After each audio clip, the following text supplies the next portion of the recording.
व्हिडिओमध्ये आम्ही पाहणार आहे की तुम्ही जे आहे तुमचे जे 12thचे जे पेपर होणार आहे सेक्रेटरियल प्रॅक्टिसचे, तर या सब्जेक्टमध्ये तुम्ही कसे जास्त मार्क्स तुमचे येईल, तर या व्हिडिओमध्ये मी तुम्हाला सांगणार आहे. तर चला या व्हिडिओला शेवटपर्यंत तर बघा.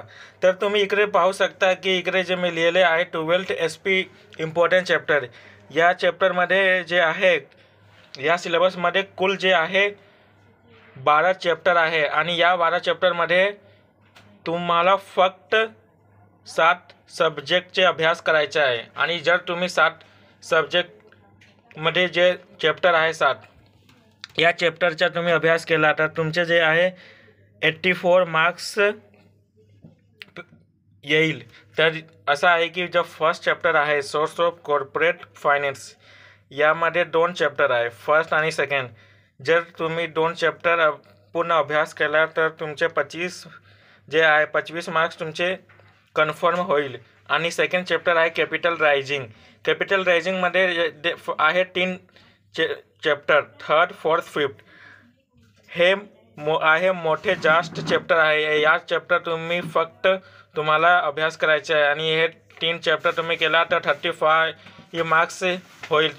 तर किती झाला, 25 आणि 35 60 मार्क्स झाला. आणि जे चौथा जे आहे डिपॉझिटरी सिस्टम, हे चॅप्टर नंबर जे आहे 9 आहे. यामध्ये जे आहे 11 मार्क्सचे येणार आहे पेपरमध्ये. तर किती झाला इकडे 71. आणि जे लास्ट चॅप्टर आहे payment of dividend and interest, हे चॅप्टरचे नंबर आहे 10. हे जे तुमचे बोर्ड एक्झाम सेक्रेटरियल प्रॅक्टिसमध्ये जे 13 मार्क्सचे येईल. तर किती 84 झाला.